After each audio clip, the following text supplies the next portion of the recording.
Chris Jones, represent Physiques to Greatness. And just came home from the grocery store. But before I start, hippies beware. You may want to turn your camera right now because I got some processed shit. Alright? And I know how much you hate those processed things, okay? Are you, like, talking to me, man?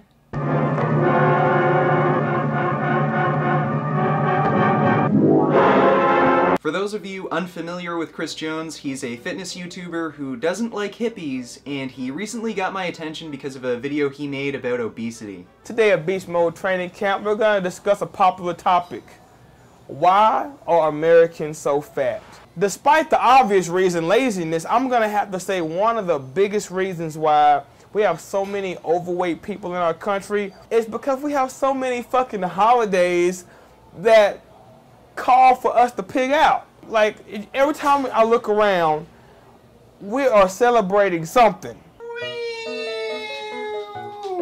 Now, Billy, I'm sorry, but you're going to have to give me back your birthday presents. No, why? Because I don't want you to get fat. Now just give me back your Shrek doll. It's Piccolo, not Shrek, and it's an action figure, not a doll. That's really not what matters, mister. Now just give me the damn thing. Why are you doing this? This is for your own good. I fucking hate you, you're a fucking psychotic bitch.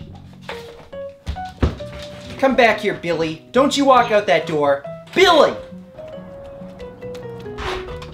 Billy! Get back inside. It's about to rain and you don't even have any shoes on.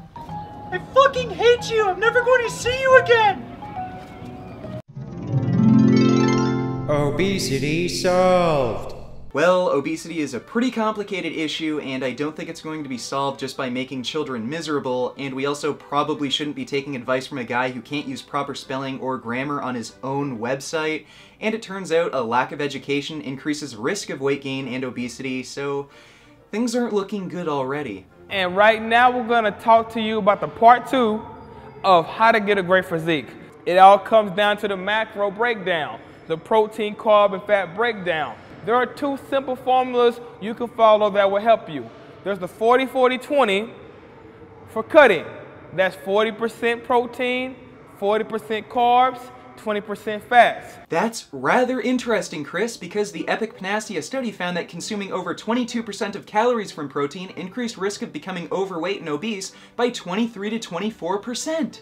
It kind of sounds like only an uneducated idiot would recommend eating 40% of daily calories from protein. Not only does that study show a correlation between high protein intake and weight gain, but it also shows a correlation between total meat consumption and weight gain as well, with chicken having the highest correlation, and the interesting part is, this takes into account caloric intake. Obesity expert.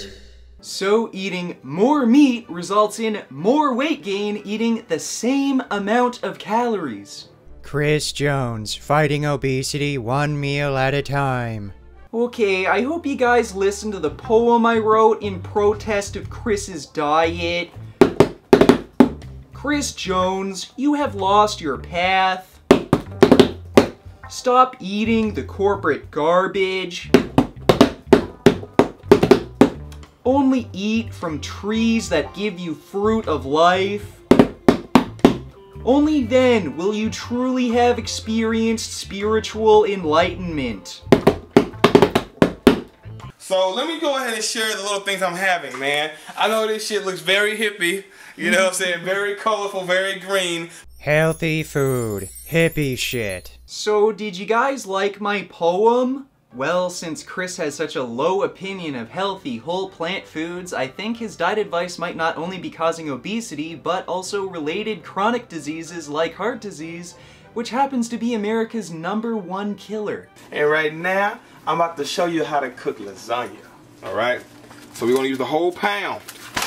Yeah, I love that sound, man. I know you try hard, Chris, but that lack of education is really catching up to you. Meat, dairy, and eggs are of course high in saturated fat, cholesterol, and contain high microbial loads, which increase cholesterol levels and cause oxidative stress and inflammation, which results in heart disease. But it gets better. Obesity expert. The fourth leading cause of death in America is stroke, which is also caused by high cholesterol levels and inflammation cutting off blood flow to the brain, and this also happens to be related to Alzheimer's disease, which is the sixth leading cause of death in America. You're knocking them down like bowling pins, Chris. Meat consumption is also a risk factor for type 2 diabetes, and vegans have the lowest diabetes risk of any diet group, and this is due to the saturated fat, cholesterol, and branched-chain amino acids found in meat, causing inflammation through several pathways and creating metabolic changes that cause the body to go into an insulin-resistant state. Like, I just told you, man. Meat, dairy, and eggs are also high in methionine, raise IGF-1 levels, activates the mammalian target of rapamycin pathway, contains heme iron, high amounts of choline, and cooked meat contains heterocyclic aromatic amines, which all work to increase cancer risk, which is the second leading cause of death in America. Can you say that all again? Now, 5 out of 10 leading causes of death might sound pretty impressive, but if you're willing to get just a little nitpicky, chickens happen to help spread the influenza virus, kidney disease is also associated with diets high in animal protein, animal fat, and cholesterol, and antioxidants help to fight depression, something that Chris's diet is lacking. 8 out of 10, Chris. I think that's the best you've ever scored on any test. This isn't really anything to be proud of, though. I know this shit looks very hippie. Health. Hippie shit. I got me a half rack of ribs. Those poor little pigs, man. More butter salads for those poor little pigs. Saving animals. Hippie shit. I'm pushing my basket, man, and the white girl be walking up to me and they be like, "Excuse me, sir. I don't mean to bother you, but are you Tiger Woods?" I'm telling you, man. A true ladies' man. But why listen to me? I don't even lift, right? You don't need, all this meat to build muscle.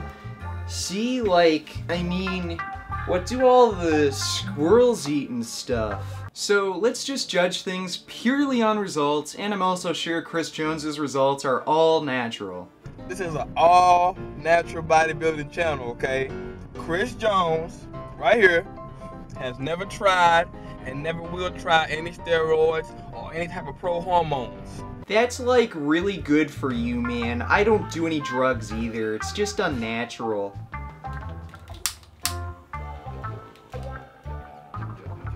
But what results does Chris Jones really have? Sure, he's big and strong, there's no doubt there, but since we're talking about obesity, weight loss, weight management, and chronic disease, the guy just constantly gains and loses weight, yo-yo diets all the time, and makes up bullshit excuses saying he's bulking and cutting. So why would you take his advice for weight loss and weight management? But Dr. Caldwell Esselstyn gets results by switching his patients onto a low-fat Whole Foods vegan diet, curing them of heart disease. Dr. Neil Bernard also gets results, curing his patients of diabetes using, again, a low-fat Whole Foods vegan diet. And again, Dr. John McDougall cures all of his chronically ill patients using a low-fat Whole Foods vegan diet, and even the president of the American College of Cardiology, Dr. Kim A. Williams, advocates the use of a low-fat Whole Foods vegan diet for the prevention of our most common chronic diseases. Yes, I know Chris Jones is a big, muscular guy, and sometimes he's shredded, and he might be able to get you lean and photo shoot ready, but he's only interested in short-term results. You want to get hoe ready? Holla at your boy. Yeah. Holla at Chris Jones. I've actually got Vince hoe ready. We got a photo shoot coming up next year, and he wants that photo shoot. Look, he's not gonna maintain that look forever, but he wants to be as ripped as possible for the photo shoot. So if you want to look good for a photo shoot and then blow right back up again, get fat, and increase your risk of chronic disease, then go with Chris Jones. But if you want to be lean, fit, and healthy all year round for the rest of your life, then follow the advice of some of the best doctors in the world, make some vegan gains, and eat hippie shit. Don't forget to comment, rate, and subscribe, and I'll see you all next time. Beef. What a relief. When will this poisonous product cease? This is another public service announcement. You can believe it or you can doubt it. Let us begin now with the cow. The way it gets to your plate and how.